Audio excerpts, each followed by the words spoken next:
Hello, ladies and gentlemen, and welcome to this Johnny Vedmore read through with me, your host, Johnny Vedmore, and we're doing the second of the Schwab series, the Dr. Klaus Schwab, or How the CFR Taught Me to Stop Worrying and Love the Bomb, which was a year in the making after the first article came out when I wrote Schwab Family Values. I was going to go straight on to the World Economic Forum, you know, how it was created, because that seemed like the natural step. I had discovered that Schwab's father worked for a Nazi model company on the atomic bomb program, and that Klaus Schwab himself had joined that same company to, and during the merger helped, obviously on by Schwab, was this deal with the apartheid South African regime to sell nuclear weapons technology illegally through the same company as his father had dealt with another fascist regime. It's amazing, amazing. I mean, amazing story. And I was going to go straight on to the formation of the World Economic Forum. It seemed like a natural step. And then he went off to Harvard, and boom, then he was in the World Economic Forum. And it seemed like an automatic jump, but then there was something in there that didn't make any sense at all to me. Lots of things that didn't make any sense at all to me. The progression, what happens in between his recruitment. So he goes and he studies under Kissinger. What happened there? So I spent a lot of time wandering around thinking. That year was a hard year anyway. I spent a lot of time just wandering around and thinking, contemplating where I should be looking and what should be the follow-up to Schwab Family Values. It was obviously well received. And the Schwab story, I wanted to tell the majority of the early Schwab story that just hasn't been told. So trying to work out what it is and where it is I should be looking at that time. Again, like I've said in previous read-throughs, becomes a little bit esoteric. You spend a lot of time, you know, people say, people think that just journalism is you go out and you report on something. But then think about, what do you report on, and where are you, and what's your place in this journalistic world? And the natural feeling, or the feeling that most people get, the inclination that the majority fall for, is to move towards this place where you're reporting better than anyone else on the same thing everybody else is reporting on. That's basically what most people do, and I don't want to do that. You just get lost in a sea, and what people are reporting on en masse is mass media, mainstream media. It's not real. So then you end up being like, okay, if that's not real, then I should be able to look into those things and prove them wrong, and etc. But then it gets lost in the maelstrom of drama that is created within this modern world of mainstream media propaganda and neo-mainstream media, this high-end independent media propaganda. Gets lost up there. So I don't want to be that person. I've never wanted to be that person. So I went my own way. I said, I got to find this second part. I got to understand what the second part was on Schwab. And I remember walking in the park outside, and I was considering walking my dog. It was really early in the morning. I mean, if I remember correctly, it was really early in the morning. I mean, like 5, 6 o'clock. And I was wandering around, and I was just like, the Schwab thing kept going round in my head. Kissinger kept going round in my head. This whole thing, this course is what's the course about? People must have tread this path before. And then I looked into it and discovered that the course Schwab had gone on was Kissinger's international seminar. And then I found the article in the New York Times saying Kissinger's international seminar was outed as a CIA funded program in 1967, just as Schwab's finishing up at Harvard, Kissinger's international seminar. And then that was amazing. CIA funded by various conduits, admitted between 60 and 66. They were funded by three definite conduits: the American Friends of the Middle East, the Fairfield Foundation, and the Asian Foundation. And those were run by big people. You know, American Friends of the Middle East was headed up by Kermit Roosevelt Jr., who comes up in the third Schwab article. But for this one, it meant I was like, well, I need to know everything. I need to know that story. I need to know the story from the moment when his father has pushed him towards going to Harvard, his time there, and who he met. Because I'm bound to find something. And everybody's just screaming about the same old Schwab stuff. Everybody's constantly screaming about the same old World Economic Forum stuff. People are, you know, Fourth Industrial Revolution, the Great Reset, all of the buzzwords are flying around. But the most important article that I could write, I could possibly write, wasn't about that. It was before the World Economic, just before, really. It's that moment. What is stepping into that? What is the World Economic Forum? It's obviously built upon a framework. Where did they get that framework? Who gave them that framework? And how was this related to the American New World Order elite? Because that's where we're going. And it's an amazing story. So without further ado, my friends, come with me on this adventure. We shall do a Johnny Vedmore read through, and I shall do the normal thing I do around this time, which is to share my screen. And here we are. We're already here. Look at this. We're already in. I'm just going to adjust it a little bit, make me feel better, make that window as big as possible. Oh, I don't think it likes it, but still. And here we are at NEWSPASTE. This is, of course, got johnnyvedmore.com, but NEWSPASTE is the place where you can see drop-down menus for the Schwab series, Epstein 101, the Pottinger series. The Pottinger series is very good. You should read it. Nicole Younkerman, the Younkerman series is really good. Yeah, Black Hand, that will probably expand more. And the rest of the articles, and there's ways to support me here by me a coffee, become a patron, support me on Ko-Fi. Any way you can find to support me. I also, as you see with the Who Do They Think They Are, I go through the family history of Jordan B. Peterson there, but I also do genealogy work. So if you want to hire me as a genealogist, then I can look through, I'm pretty cheap, and I can look through the ancestry of your family and discover the truth. Discover how many kings or queens. And not everybody has kings and queens. I can confirm that now after doing a fair few, that not everyone has kings and queens. The ones who are usually gone on to do something notable, or who have some sort of essence of notability about them, or within their past or their family. Some are stuck on a different road. It's very interesting. I'm very intrigued by studying genetics. But there you go. That's newspace.com, where there's lots of content to keep you satisfied. And as you see, there's a Schwab series by here too. We're going to go and read it here. So we read Schwab Family Values last week. And this week we're reading Dr. Klaus Schwab. There he is. So that's Schwab with his nice central intelligence stamp. Kissinger, and it's this didn't go up on the original. This is a NEWSPASTE cover for it, but this is the cover I wanted for originally. So that's the bomb, of course, from Dr. Strangelove, and there's John Kenneth Galbraith and Herman Kahn, who were really important.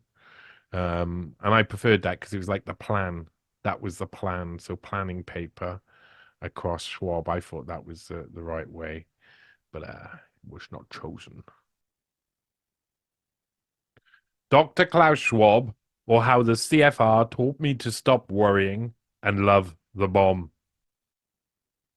The World Economic Forum wasn't simply the brainchild of Klaus Schwab, but was actually born out of a CIA-funded Harvard program headed by Henry Kissinger and pushed to fruition by John Kenneth Galbraith and the real Dr. Strangelove, Herman Kahn.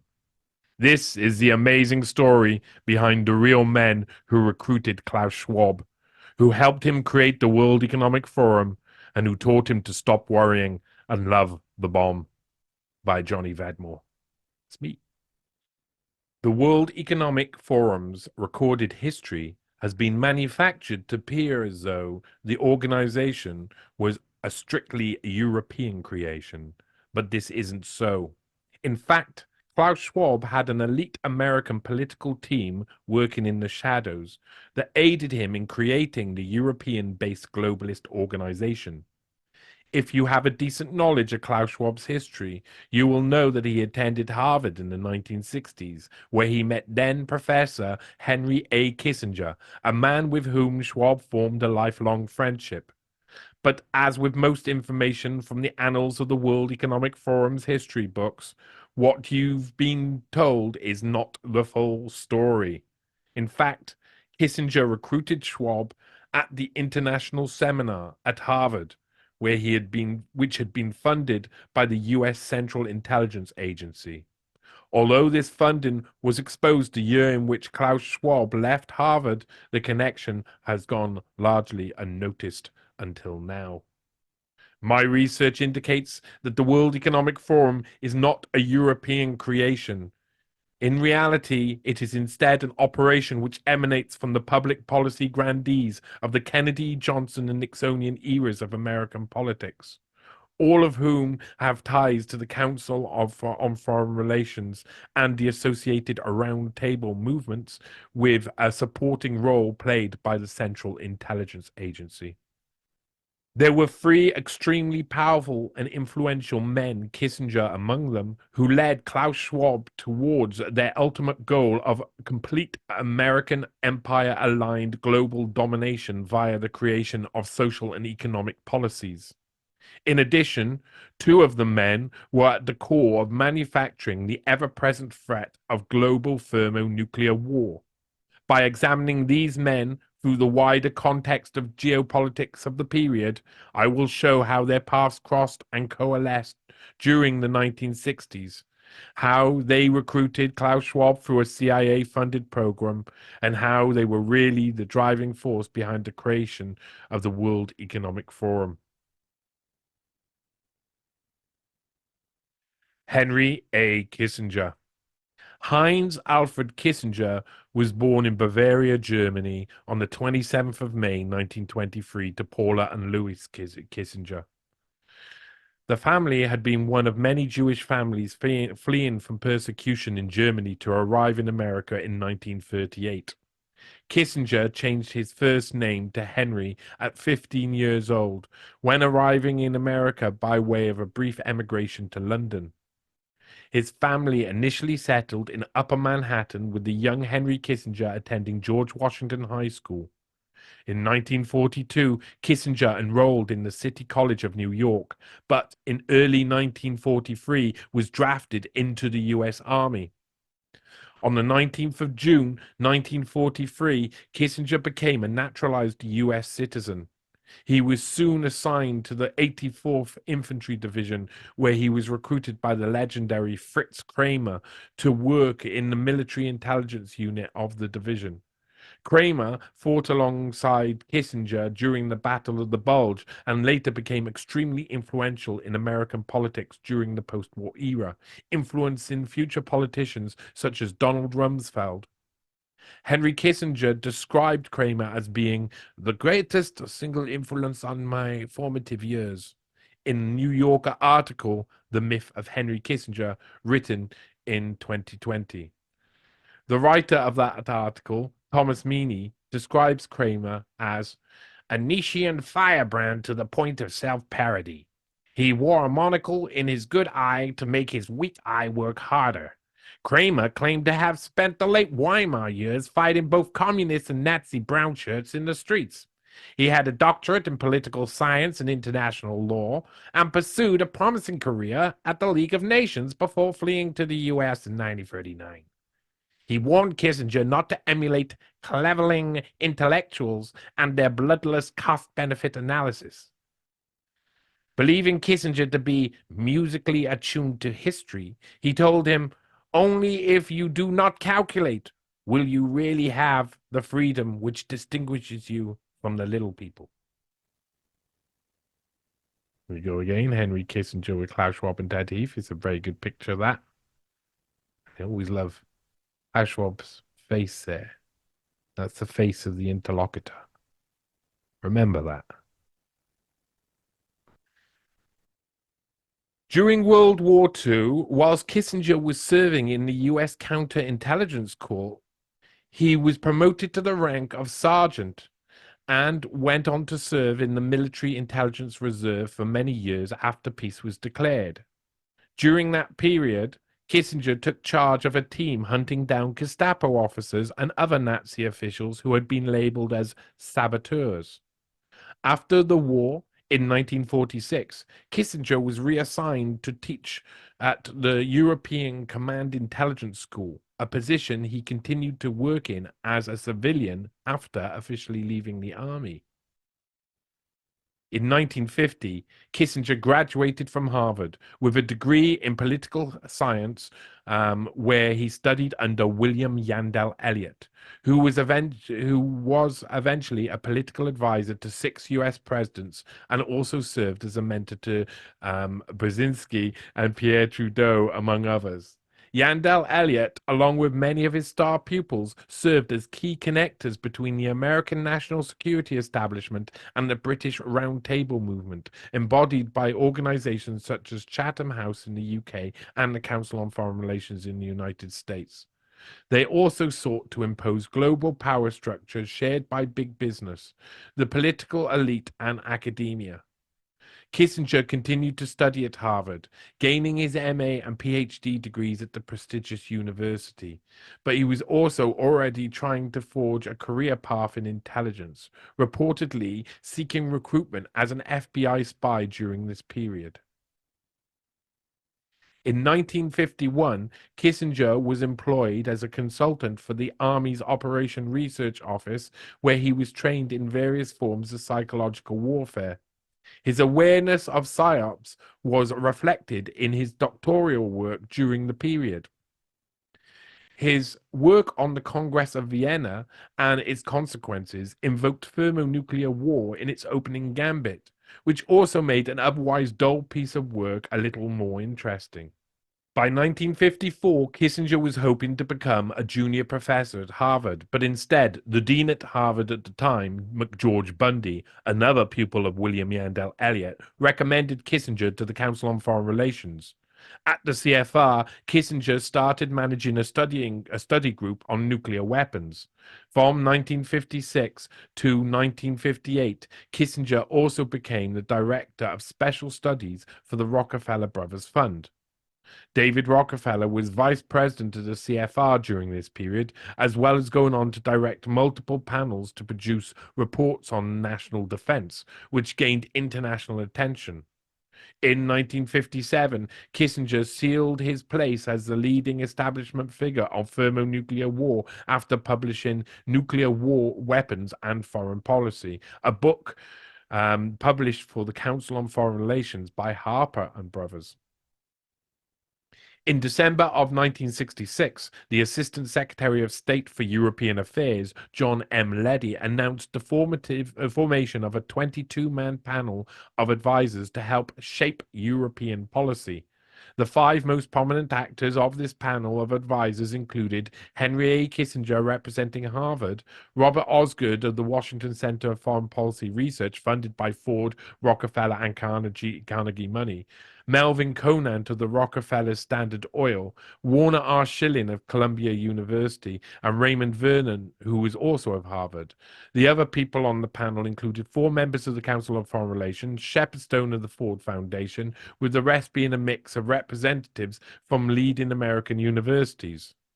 The forming of this panel could be considered the laying of the proverbial foundation stone, marking the American branch of the Round Table establishment's intent to create an organization such as the World Economic Forum, whereby Anglo-American imperialists molded European policies as they saw fit.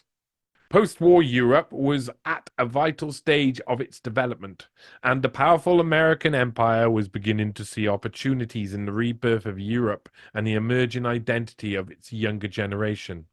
In late December of 1966, Kissinger was one of 29 American authorities on Germany to sign a statement declaring that the recent state elections in West Germany do not indicate a rebirth of Nazism. The document, also signed by the likes of Dwight Eisenhower, was meant to signal that Europe was starting afresh and was meant to begin putting the horrors of European wars in the past. Some of the people involved in creating the aforementioned document were those who had already been externally influencing European policy from abroad.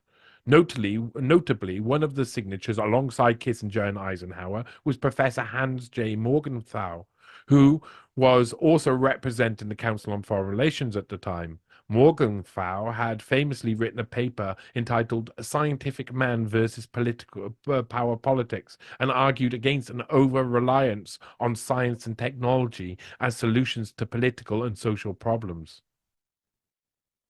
In February 1967, Henry Kissinger targeted European policy making as having been the reason for centuries of war and political turmoil on the continent. In a piece entitled Fuller Investigation, printed in New York Times, Kissinger stated that a work by Raymond Aron, Peace and War, A Theory of International Relations, had remedied some of these issues. In this article, Kissinger wrote, "In the United States, the national style is pragmatic. The tradition until World War II was largely isolationist. The approach to peace and war tended to be absolute and legalistic. American writing on foreign policy has generally tended to fall into three categories: analysis of specific cases or historical episodes, exhortations, justifying or resisting greater participation in international affairs, and investigations of a legal basis of world order." It was clear that Professor Henry A. Kissinger had identified American involvement in European policy creation as being vital in the future peace and stability of the world. At this time, Kissinger was based at Harvard University in Cambridge, Massachusetts. Here, the future founder of the World Economic Forum, a young Klaus Schwab, caught the eye of Henry A. Kissinger. Kissinger was the executive director of the International Seminar, which Schwab often mentions when recollecting his time spent at Harvard. On the 16th of April 1967, it was reported that various Harvard programs had been receiving funding from the Central Intelligence Agency, CIA. This included $135,000 of funding for Henry Kissinger's International Seminar. Funding which Kissinger claimed he was unaware had come from the U.S. intelligence agency. The CIA's involvement in funding Kissinger's international seminar was exposed in a report by Humphrey Dorman, the assistant to Franklin L. Ford, who was the dean of Faculty of Arts and Science. Humphrey Dorman's report, written in 1967, only centered on the CIA funding from between 1961 to 1966. But Kissinger's international seminar, which had been receiving most of the funding out of all the CIA-funded Harvard programs, still ran through 1967. Klaus Schwab arrived at Harvard in 1965. Should also be noted the seminar began in 1950. It's 10 years where they don't account for the funding, though we know Confluence magazine was funded by the Rockefellers. On the 15th of April, 1967, the Harvard Crimson published an article attributed to no author concerning Dorman's report that stated there were no strings attached to the aid, so the government could not directly influence research or prevent its results from being published. The dismissive article entitled CIA Financial Links nonchalantly closes out by stating, in any case, were the university to refuse to accept CIA research grants, the shadowy agency would have little trouble channeling its offers through other agencies. Agency being a pun meaning a form of intelligence. Dirty. The evidence points to Klaus Schwab having been recruited by Kissinger into his circle of roundtable imperialists via the CIA-funded program at Harvard University. In addition, the year he graduated was also the year in which it was revealed to have been a CIA-funded program. This CIA-funded seminar introduced Schwab to the extremely well-connected American policymakers who helped him create what became the most powerful European public policy institute, the World Economic Forum. By 1969, Kissinger was sitting at the as the head of the U.S. National Security Council, of which which the sitting president Richard Nixon would enhance the importance of during his administration. Kissinger was assistant to the president for national security affairs between the 2nd of December 1968 to the 3rd of November 1975, serving concurrently as Richard Nixon's Secretary of State from 22nd of September 1973. Kissinger dominated the making of U.S. foreign policy during the Nixon era, and the system he brought to the National Security Council sought to combine features of the system previously implemented by Eisenhower and Johnson. Henry Kissinger, who had been one of the people to manufacture tensions between thermonuclear powers over the previous 2 decades, was now to act as peacemaker during the Nixon period. He turned his focus to the European standoff and looked to relax the tensions between the West and Russia. He negotiated the strategic arms limitation talks culminating in the SALT I treaty and the anti-ballistic missile treaty. Kissinger was attempting to rebrand himself as a trusted statesman and diplomat. In the second term of President Richard Nixon's administration, their attention turned to relations with Western Europe. Richard Nixon described 1973 as being the year of Europe. The United States focus on supporting the states of the European Economic Community, the EEC, which had become economic rivals to the US by the early 1970s.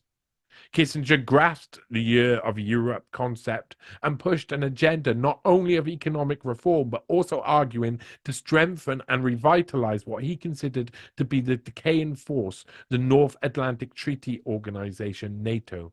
Throughout this period, Kissinger also promoted global governance. Years later, Henry Kissinger made the opening address at the World Economic Forum's 1980 conference, telling the elites at Davos, for the first time in history, foreign policy is truly global. John K. Galbraith. John Kenneth Galbraith, often referred to as Ken Galbraith, was a Canadian-American economist, diplomat, public policy maker, and Harvard intellectual. His impact on American history is extraordinary, and the consequences of his actions in the late 1960s alone are still being felt around the world today. In September 1934, Galbraith initially joined the faculty at Harvard University as an instructor with a salary of $2,400 per year. In 1935, he was appointed as tutor at John Winthrop House, commonly known as Winthrop House, which was one of the 12 undergraduate residential houses at Harvard University. In the same year, one of his first students was Joseph P. Kennedy Jr., with John F. Kennedy arriving 2 years later, in 1937. Soon after, the Canadian Galbraith became naturalized as a U.S. citizen on the 14th of September, 1937. 3 days later, he married his partner, Catherine Merriam Atwater, a woman who, a few years before, had been studying at the University of Munich. There she had lived in the same rooming house dormitory as Unity Mitford, whose boyfriend was Adolf Hitler. After marrying, Galbraith traveled extensively in Eastern Europe, Scandinavia, Italy, France, but also Germany. Galbraith had been due to spend a year as a research fellow at the University of Cambridge under the famed economist John Maynard Keynes, but Keynes' sudden heart attack led to Galbraith's new wife persuading him to study in Germany instead. During the summer of 1938, Galbraith studied German land policies under Hitler's government.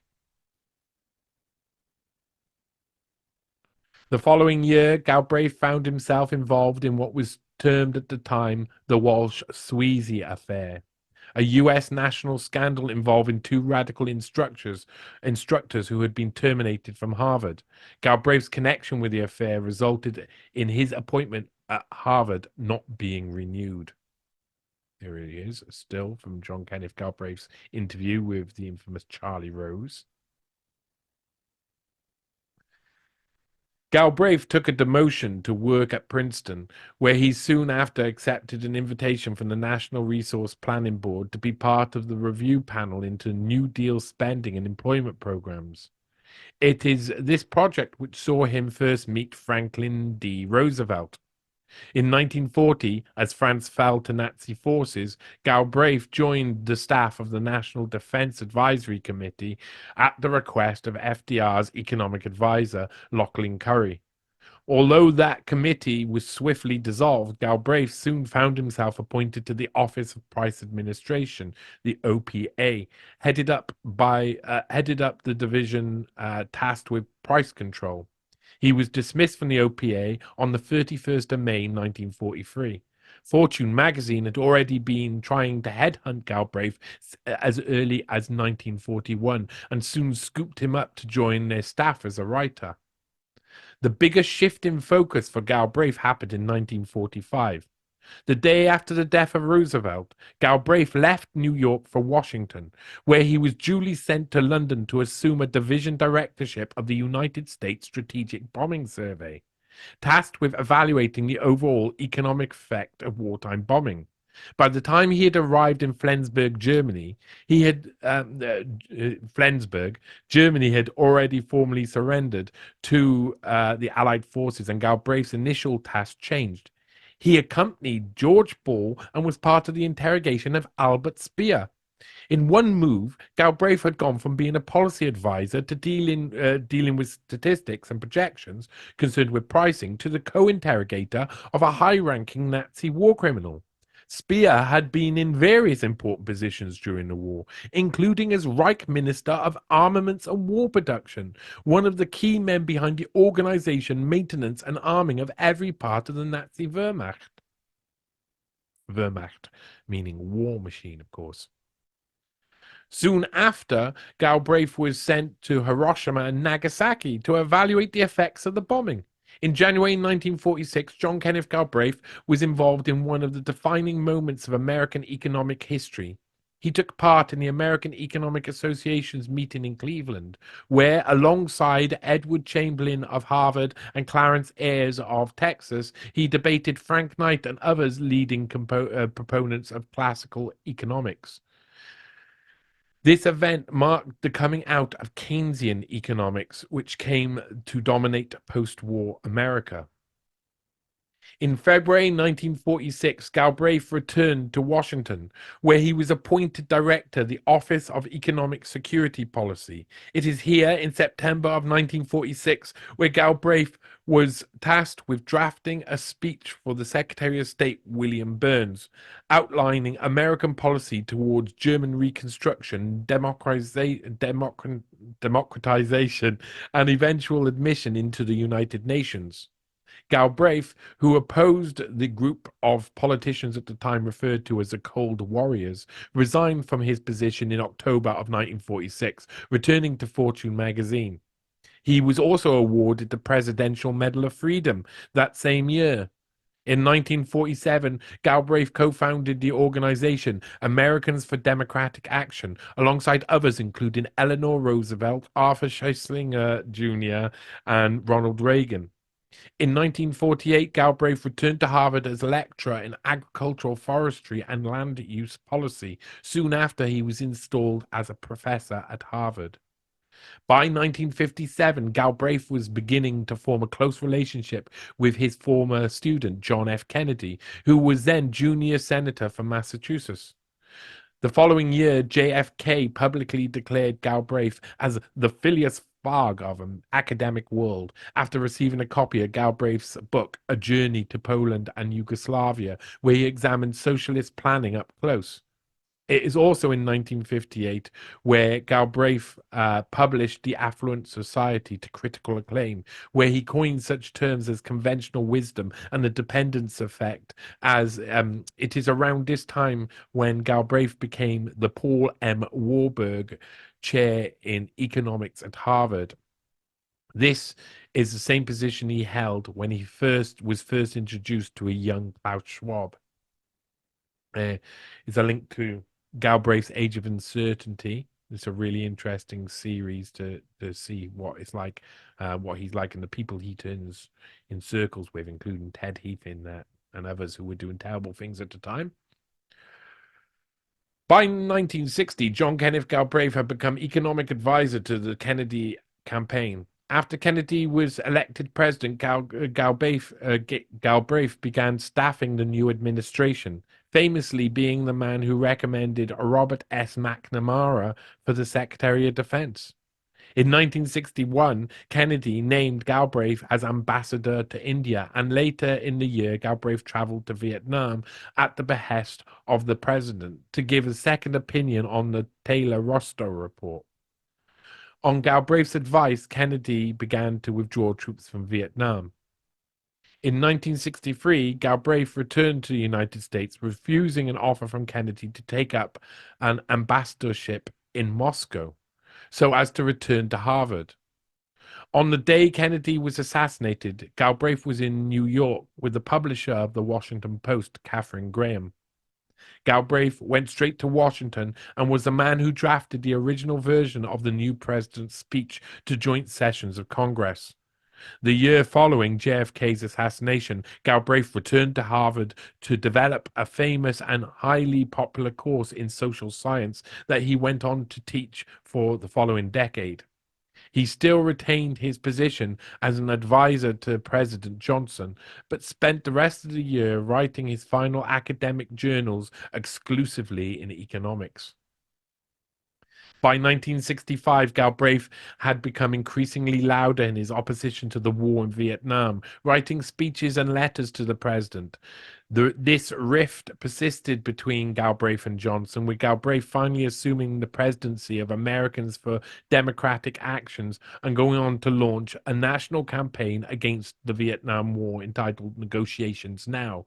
In 1967, the rift between Galbraith and Johnson only became wider when Senator Eugene McCarthy was persuaded by Galbraith to run against Johnson in the coming primary elections. Robert F. Kennedy was also hoping to recruit Galbraith to his own campaign. Although Galbraith had formed a close bond with the late JFK, he had not been so keen on Robert F. Kennedy's distinctive style. By the late 1960s, John K. Galbraith and Henry A. Kissinger were both considered to be two of the foremost lecturers, authors, and educators in America. They were also both grandees at Harvard. Galbraith as Paul M. Warburg Professor of Economics and Kissinger as a Professor of Government. And the two men were focused on the creation of foreign policy for both America and the emerging New Europe. It was announced on the 20th of March, 1968, that Kissinger and Galbraith were the first speakers of the spring session of what was referred to as the Mandeville Lecture Series, due to take place at the University of California, San Diego. Galbraith's speech was entitled Foreign Policy, The Cool Descent, while Kissinger's speech was called America and Europe, A New Relationship. Kissinger introduced Klaus Schwab to John Kenneth Galbraith at Harvard, and in the 1960s came to a close. Galbraith helped Schwab make the World Economic Forum a reality. Galbraith flew to Europe along with Herman Kahn to help Schwab convince the European elite to back the project. At the first European Management Symposium Forum, the original names of the WEF, John Kenneth Galbraith was the keynote speaker, actually co-keynote speaker alongside von Habsburg. Herman Kahn. Herman Kahn was born in Bayonne, New Jersey on the 15th of February 1922 to Yetta and Abraham Kahn. He was brought up in the Bronx with a Jewish upbringing, but later became atheistic in his belief. Throughout the 1950s, Kahn wrote various reports at the Hudson Institute on the concept and practicality of nuclear deterrence, which subsequently became official military policy. He also compiled reports for the official hearings, such as the Subcommittee on Radiation.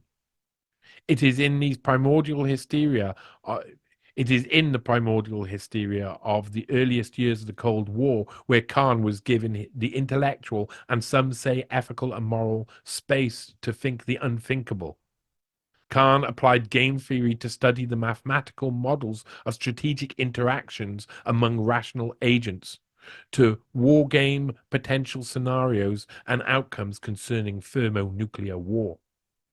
In 1960, Kahn published The Nature and Feasibility of War and Deterrence, which studied the risk and subsequent impact of thermonuclear war. The RAND Corporation summed up the kinds of deterrence discussed in Kahn's work as the deterrence of a direct attack, the use of strategic threats to deter an enemy from engaging in very provocative acts other than a direct attack on the United States, and lastly, the acts that are deterred because the potential aggressor is afraid that the defender or others will take limited action, military or non-military, to make the aggression unprofitable.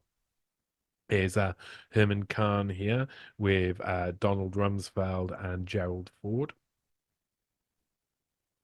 So Gerald Ford's in the White House at that point, so that'd be 1974 onwards. The following year, Princeton University Press first published Herman Kahn's seminal work on thermonuclear war. This book had an enormous impact on the near and distant future of global politics and drove American establishment politicians to create foreign policy specifically designed to counter the potential worst-case thermonuclear scenario. On the release of Kahn's terrifying work, the Israeli-American sociologist and communitarian Amitai Etzioni was quoted as saying, "Kahn does for nuclear arms what free love advocates did for sex. He speaks candidly of acts about which others whisper behind closed doors." Kahn's complex theories have often been erroneously paraphrased, with much of his work being impossible to sum up in just a sentence or two, and this is emblematic of his ideas concerning thermonuclear war. Kahn's research team were studying a multitude of different scenarios, a constantly evolving, dynamic, multipolar world, and many unknowns. On thermonuclear war had an instant and lasting impact on not only geopolitics, but also on culture, expressing within a few years by the famous movie, or expressed within a few years by the famous movie. 1964 saw the release of Stanley Kubrick's classic Dr. Strangelove, and from the moment of its release and ever since, Kahn has been referred to as the real Dr. Strangelove. When quizzed about the comparison, Kahn told Newsweek, "Kubrick is a friend of mine. He told me Dr. Strangelove wasn't supposed to be me." But others pointed out the many affinities between Stanley Kubrick's classic characters and the real-life Herman Kahn. In an essay written for the Council on Foreign Relations in July 1966 entitled Our Alternative Europe, Kahn states, "Existing U.S. policy has generally been directed to the political and economic, as well as the military integrations or unifications of Western Europe as a means to European security. Some have seen unification as a step towards the political unity of West as a whole, or even of the world. Thus, the achievement of some of the more qualified forms of interrogation or federation of Europe and of Europe with America has also been held to be intrinsically desirable goal, especially as national rivalries in Europe have been seen as fundamentally disruptive forces in modern history. Hence, their suppression or accommodation in the larger political framework is indispensable to the future stability of the world. This statement suggests that the preferred solution for the future European-American relations was the creation of a European Union. Even more preferable to Kahn was the idea of creating a unified American and European superstate. In 1967, Herman Kahn wrote one of the most important futurist works of the 20th century, The Year 2000, a framework for speculation on the next 30 years. In this book, co-authored by Anthony J. Weiner, Kahn and company predicted where we would be technologically at the end of the millennium. But there was another document released soon after Kahn's Year 2000, which had been written simultaneously. That document, entitled Ancillary Pilot Study for the Educational Policy Research Program Final Report, was to map out how to achieve the future society Kahn's work in Year 2000 had envisioned. Under the section entitled Special Educational Needs of Decision Makers, the paper states the desirability of explicitly educated decision makers so that they are better able, in effect, to plan the destiny of the nation or to carry out the plans formulated through a more democratic process should be very seriously considered. One facet of this procedure was the creation of a shared set of concepts, shared language, shared analogies, shared references. He goes on to state at the same section that universal reteaching in the spirit of humanistic traditions of Europe, at least for his comprehensive leadership group, might be useful in many ways. When you study the previously mentioned rhetoric and decipher what it means, in this document, Herman Kahn suggests subverting democracy by training only a certain group in society as potential leaders, with those pre-selected few who are groomed for power being able to define what our shared values as a society should be. Maybe Herman Kahn agreed with the World Economic Forum's Young Global Leaders scheme, which is the exact manifestation of his original suggestion. In 1968, Herman Kahn was asked by a reporter what they do at the Hudson Institute. He said, "We take God's view, the president's view, big, aerial, global, galactic, ethereal, spatial, overall. Megalomania is a standard occupational hazard." This was reportedly followed by Herman Kahn raising out of his chair, pointing his finger towards the sky, and suddenly shouting out, "Megalomania Zoom!" In 1970, Kahn traveled to Europe with Galbraith to support Klaus Schwab's recruitment drive for the first European Management Symposium. In 1971, Kahn was sitting center stage to watch John Kenneth Galbraith's keynote speech at the first historic session of the policy-making organization, which eventually became the World Economic Forum. In 1972, the Club of Rome published The Limits to Growth, which cautioned the needs of the global population would exceed available resources by the year 2000. Kahn spent much of his final decade arguing against this idea.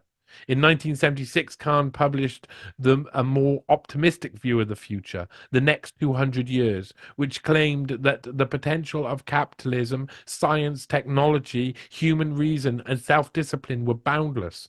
The next 200 years also dismissed pernicious Malthusian ideology by predicting that the planet's resources set no limits to economic growth, but rather human beings would create such societies everywhere in the solar system and perhaps the stars as well. Schwab's three mentors. Kahn, Kissinger, and Galbraith had become three of the most influential people in America with regards to thermonuclear deterrence, foreign policy creation, and public policy making, respectively. Most of the focus throughout these men's careers had been on Europe and the Cold War. However, their varying roles in other important events of the period all have potential to easily distract researchers from other much more subversive and well-hidden events. These three powerful Americans were all linked with each other in various ways, but one interesting and notable thread in particular ties these men together during the periods between 1966, with the creation of Kissinger-led 22-man panel of the advisors to help shape European policy, through to 1971 and the founding of the World Economic Forum. All three men were members of the Council on Foreign Relations, the American branch of the Anglo-American imperialist Round Table movement. Kissinger already had deep ties to the CFR, having been recruited by them straight after graduation. Galbraith had reportedly resigned his membership of the CFR in a highly public way in 1972, stating that the CFR was boring and telling a journalist, "Most of the proceedings involve a level of banality so deep that the only question they raise is whether one should sit through them." Although there is no public date of when Galbraith became a member of the CFR, he had written for their publication from as early as July 1958, with the rival economic theories in India being printed in Foreign Affairs, the official CFR journal magazine. Kahn could also be found publishing some of his essays through the CFR, writing the piece "Are Alternatives in Europe?" in July 1966 and "If Negotiations Fail" in July 1968, both whilst working as official advisor to the State Department.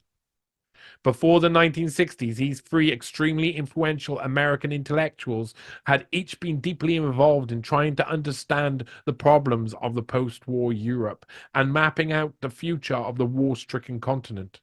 Galbraith had traveled extensively throughout Europe, including studying policies in Germany during the Third Reich and after the collapse of Hitler's Germany.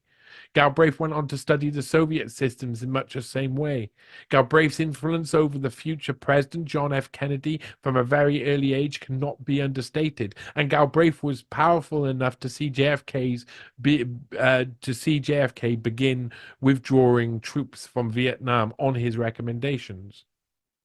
When Kennedy was assassinated in Dallas, Galbraith was the man to draft the incoming president's initial address to the nation, but Galbraith was soon pushed off to the sidelines. During the turmoil of the 1960s, Galbraith became close to Henry Kissinger, both men being Harvard professors, members of the CFR, and both men having the same goal of making Europe stable so that the continent was well defended against any potential Soviet aggression. To Galbraith and Kissinger, and also to the wider American political establishment, Europe was the main threat to not only the global stability, but also to the prevailing American hegemony in general. The relative stability in Europe during the post-war period was perceived as being due to thermonuclear standoff. And from very early on, Kissinger identified this dynamic and began to manipulate the situation for the benefit of American supremacy. Henry Kissinger was not alone in trying to understand the complex dynamics at play in relation to thermonuclear deterrence and how it affected policy making. Herman Kahn was a leading figure on thermonuclear strategic planning during the same period as Kissinger's work concerning the same subject matter from the mid-1950s onwards saw him cross paths with Kahn on many occasions. Kahn offered Kissinger something which all politicians and policymakers crave: the ability to predict future events with relative accuracy. Kahn was a veritable prophet concerning the technological advancement of the not-so-distant future, and his work, although often stoic and bereft of human emotion, has stood up very well to the test of time. Kahn and Kissinger's goals overlapped during the mid and late 1960s, and as the threat assessment as the threat assessments Kahn made during this period became more optimistic, Kissinger saw Kahn's work as being fundamental in offering a new future to the people of the world.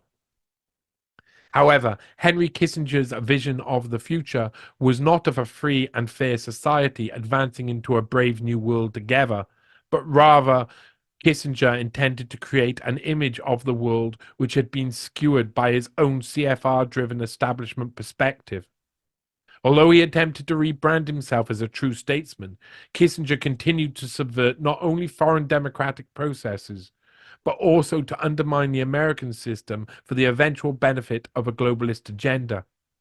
When Schwab was first recognized by Kissinger as a potential future globalist leader, the relatively young German was soon introduced to Galbraith and Kahn.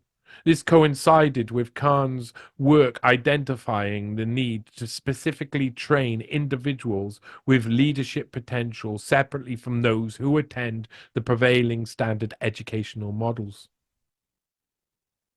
See up here, Klaus Schwab speaking at the first event.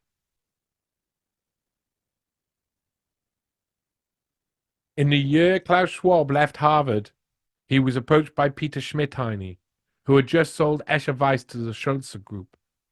Escher Weiss's Ravensburg factory during World War II had been managed by Schwab's father, Eugen Schwab, and had been involved in making heavy water turbines for the secretive Nazi atomic bomb effort. Schwab speaks in one interview about the moment Schmidheiny called him up, saying, You come from Harvard now, and you know modern management methods. Help them make the integration a success. What Klaus didn't mention in that interview is that he helped Schulze and Escher Weiss to merge, resulting in a new company called Schulze AG, that company where Schwab served as director, which went on to break international law by aiding South African apartheid regime in its illegal thermonuclear bomb program. Klaus Schwab had only just left the sphere of influence of some of the most significant experts in thermonuclear war, and within the same year as leaving Harvard, he headed up the merger of a company dealing in the propagation of thermonuclear bomb technology to despotic regimes. For many of us who don't map out terrifying extinction scenarios, we may be left believing what apartheid South Africa gained in the nuke at this point in history was one of the worst things that could have happened.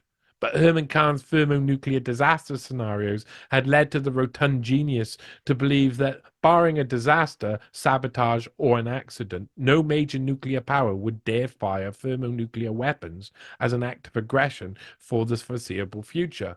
In fact, the establishment thinking had changed significantly to the point where Herman Kahn and others were advising that certain scenarios, making a country such as France a nuclear power, could have significant benefits to security, both regionally and globally, whilst also helping to reduce US defense spending.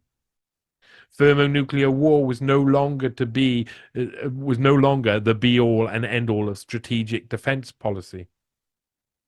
And it was in the dying embers of the 1960s where the same people who had caused all the fear of thermonuclear apocalypse really did stop worrying and learnt to love the bomb. Caution. Fallible humans ahead. Is Klaus Schwab the real brains behind the formation of the World Economic Forum? What are we to make of CIA involvement in the seminar Kissinger used to recruit Schwab? Were the powers that lurk behind organizations like the CFR the real founders of the globalist policy-making organization? Was the World Economic Forum meant to simply unite Europe? Or was it then actually meant to go on to unite Europe with America, followed by the remaining superstates, into a new world order designed by powerful CFR grandees like Kissinger, Kahn, and Galbraith?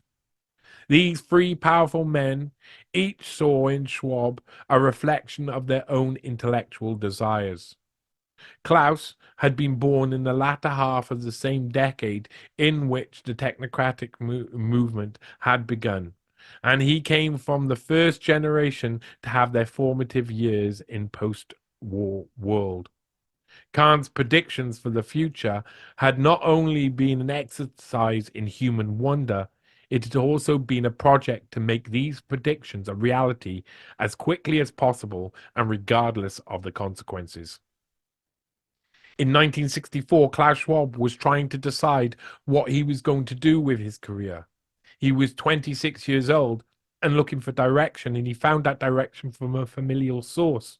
His father, Eugen Schwab had been on the wrong side of history during World War II and had been involved in the Nazi atomic bomb effort. Eugen Schwab told his son that it will only be at Harvard where he'd truly be able to flourish. In a divided post-war Germany, the intense fear which came from the ever-impending and well-dramatized threat of thermonuclear war had become an everyday part of people's psyche. Harvard was well known at the time for playing a central role in Cold War policy making targeting European affairs, and Klaus Schwab put himself right in amongst the main movers and shakers on the thermonuclear disaster scene. While at Harvard, Schwab attended Kissinger's international seminar, which was funded by the CIA via a known conduit. Through this process, Klaus Schwab was introduced to a group of men who were actively trying to influence European public policy by any and all methods, including using the fear of impending nuclear doom. They recognized his potential straight away, so much so that they'd be there for Schwab all through the founding of the World Economic Forum, with Kahn, Kissinger, and Galbraith bringing perceived credibility to the project. It was not easy for Schwab alone to explain to European elites what he intended to do, so he brought Kahn and Galbraith to Europe to persuade other important players to become part of the project. Galbraith was one of the first keynote speakers at the forum, with Kahn's presence also drawing significant interest. But the Second World Economic Forum stalled without the presence of big names, and Klaus Schwab knew he needed something to draw in the crowds for the third installment of the forum's annual meetings.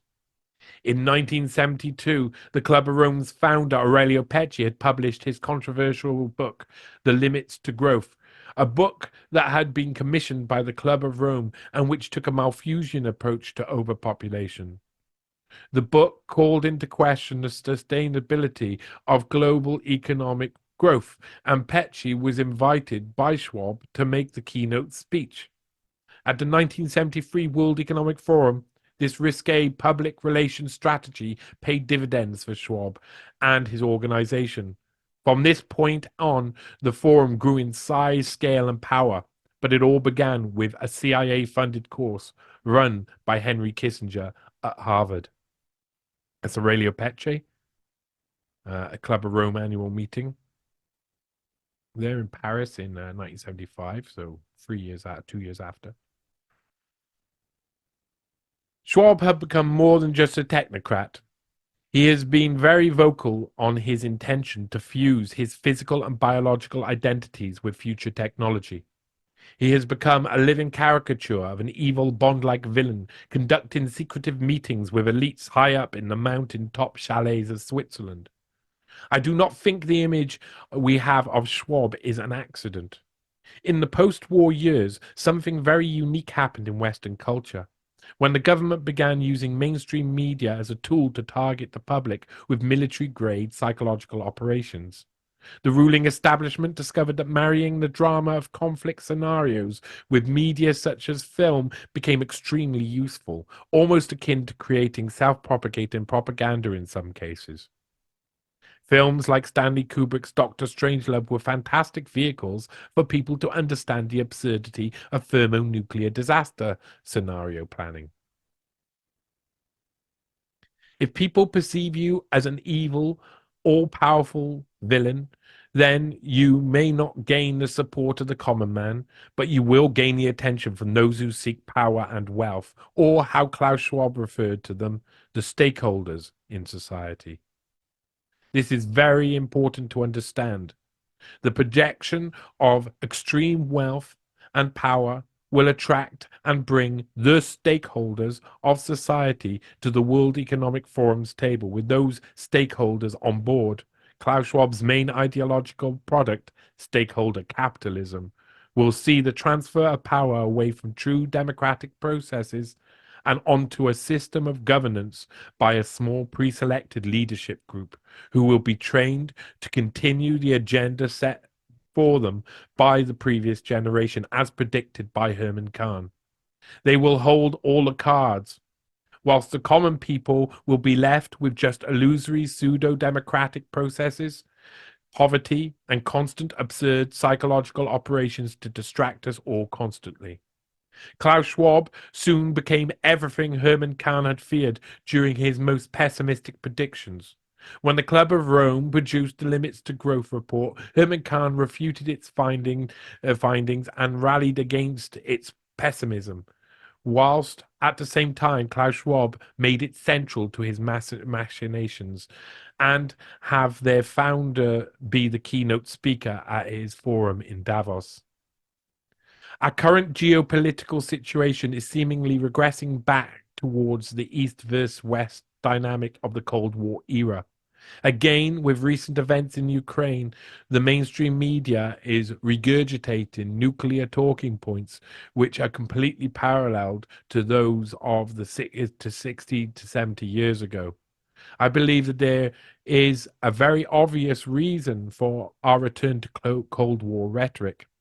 It's a very obvious sign that Klaus Schwab and his backers are out of ideas. They appear to be returning to a geopolitical paradigm in which they feel safer, and most important, which will cause the masses a mass fear of thermonuclear war. This rinse and repeat cycle will always happen once an ideological movement is running out of original ideas. Since the late 1960s, Klaus Schwab has been trying to create the world which Herman Kahn predicted. But Kahn's vision of the future, even though pretty accurate, is over half a century old. Schwab's technocratic movement depends on the successful development of innovative technologies which will advance us towards a vision largely manufactured in 1967. Just by studying a more refined list of Kahn's predictions, you can see every idea which Schwab promotes is almost entirely based on Kahn's year 2000, and that documents vision of what our future may look like, predictions dating back to the late 60s. But what Schwab appears to ignore whilst forcing this futuristic agenda on us all is in that many of Kahn's predictions were also combined with warnings of the dangers which will be created from future technological advancements. As Schwab reaches the end of his life, he appears to be desperate to push forward a radical futurist agenda with the obvious potential for global disaster. I believe the World Economic Forum is reaching its maximum level of expansion before its inevitable collapse, because eventually those people who love their own national identities will stand up against the immediate threat to their specific cultures, and they will fight back against globalist rule. Quite simply, you cannot make everyone a globalist, no matter how much brainwashing is applied. There is a natural contradiction between national freedom and globalist rule, which makes the two completely incompatible. As a very pertinent final thought, Herman Kahn wrote something extremely significant during the same year in which Schwab left Harvard. In the aforementioned Hudson Institute document of 1967 entitled Ancillary Pilot Study for the Educational Policy Research Program Final Report, Kahn writes, "It has become increasingly clear that our technological and even our economic achievements are mixed blessings. Through progress, issues arise such as the accumulation, augmentation, and proliferation of weapons of mass destruction, the loss of privacy and solitude, the increase of governmental and or private power over individuals, the loss of human scale and perspective, and the dehumanization of social life or even of the psychobiological self, the growth of dangerously vulnerable, deceptive, or degradable centralizations of administrative or technological systems, the creations of other new capabilities so inherently dangerous as to seriously risk disastrous abuse, and the acceleration of changes that are too rapid or cataclysmic to permit successful adjustment. Perhaps most crucial, choices are posed that are too large complex, important, uncertain, or comprehensive to be safely left to fallible humans.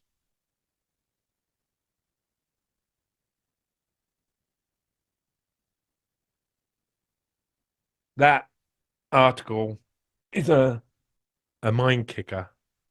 Still, even reading back through it, like, I map out the three main guys and who are behind Schwab, and how what they were dealing with the 1960s led to Schwab's future direction.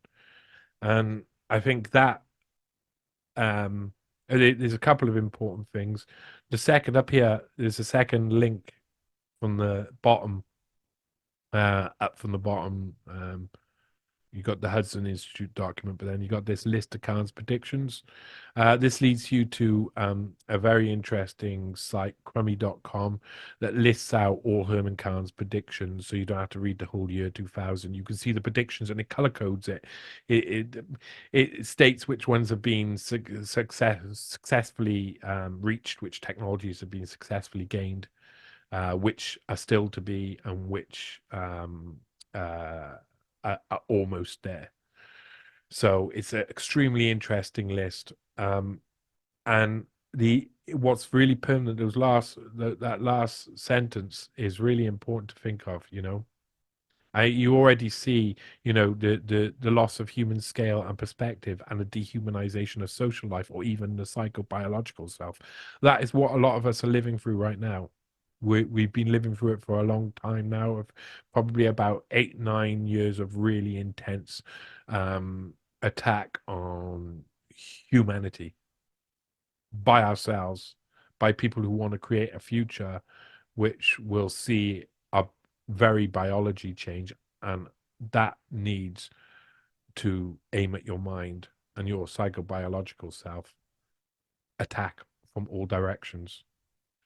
The growth of dangerously vulnerable, deceptive, degradable centralizations of administrative or technological systems.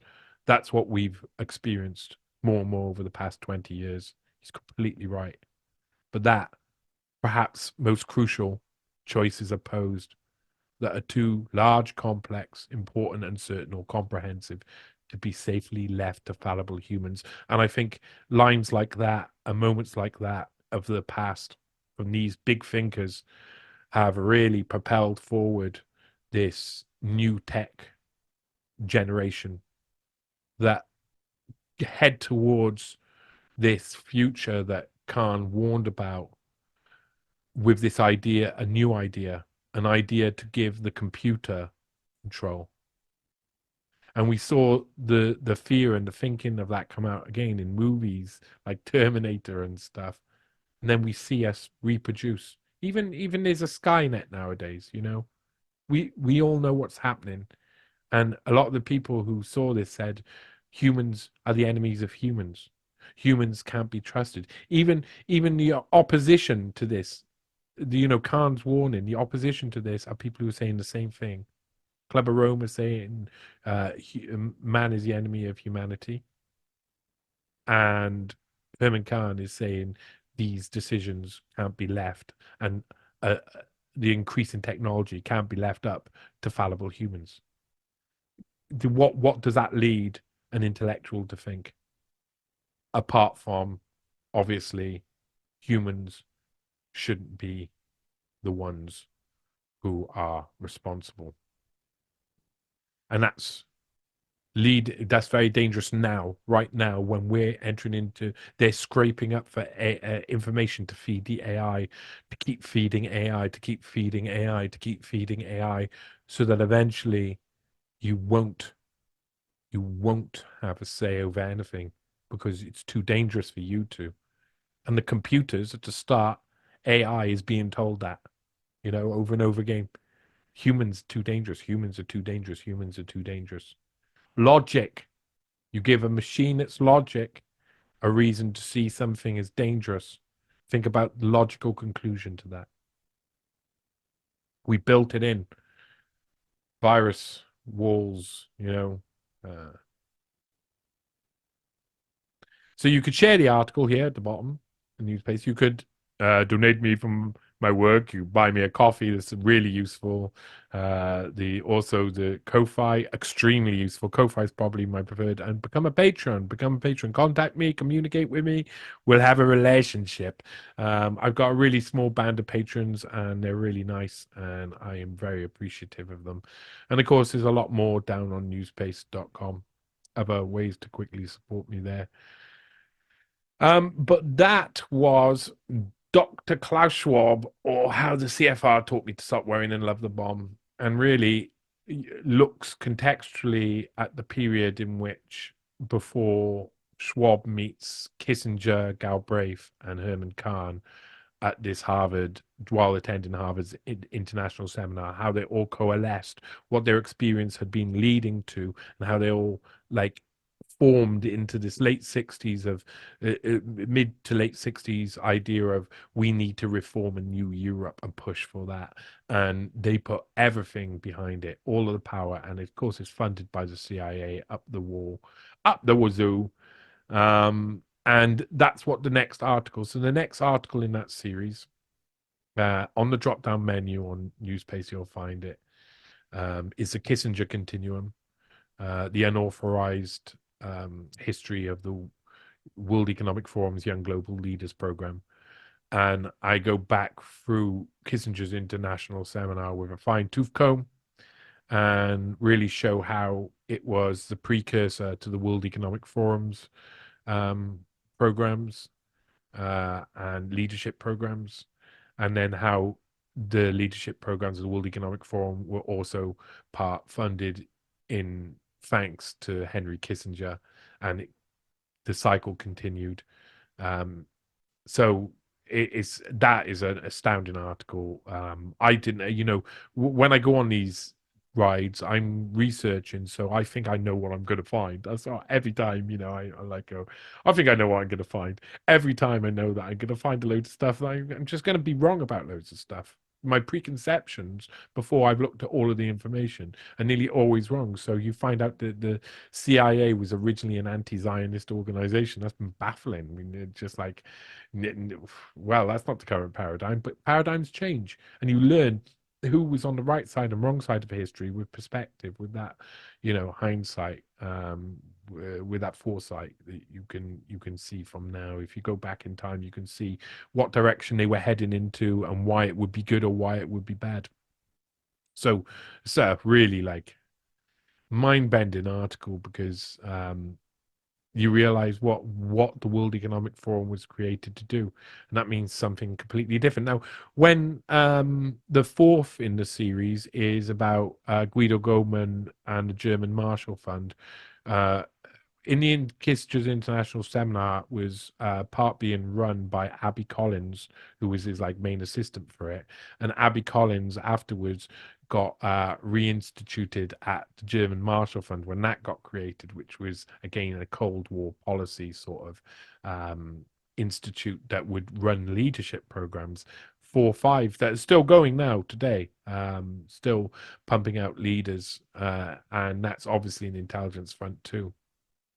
And that's a really important. Also, Guido Goldman was Henry Kissinger's best friend. So during all of this time, they're living together in a little bachelor's pad. The time we've just gone through there, they're living together in a bachelor's pad in New York. And Guido Goldman, when Kissinger's in the White House, Guido Goldman's bringing him lunch and stuff. It's I suppose the word's gay. It's really gay. Quite sweet. It's quite sweet. But I mean, Guido Goldman was the son of Nahum Goldman, who was one of the founders of modern Zionism in Israel. So I mean, it's complicated times indeed. So these are all really interesting articles. There will be an extra one that is actually after this or the next one, I'd say after, you could put it like as a 2.5 or 3.5, because let's say 2.5, because it's going to look at what John Kenneth Galbraith and others were doing to affect leadership and nuclear related leadership hopefuls in the future. I'm not going to give much more away than that. I'll bring that out soon. I was gonna see if someone like UK Column bring it out, but I think I may just put it out um, on NEWSPASTE. So thank you for coming on that adventure and that Johnny Vedmore read through. That is one. I mean, Schwab Family Values and those two are seen as some of my seminal work.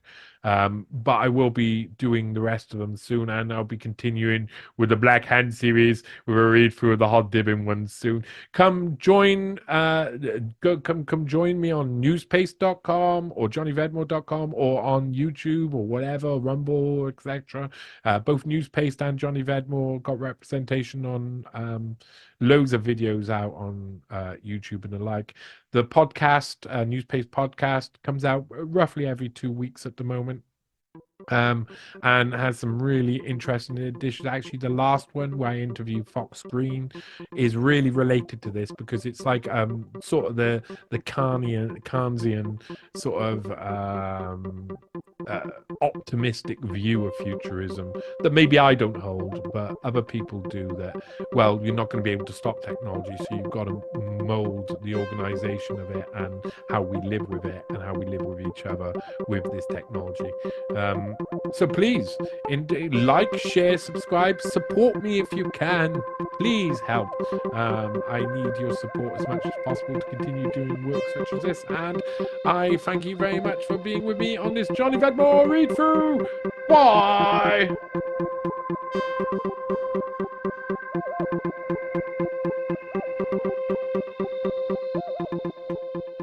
What we know is that we will end up with many more unemployed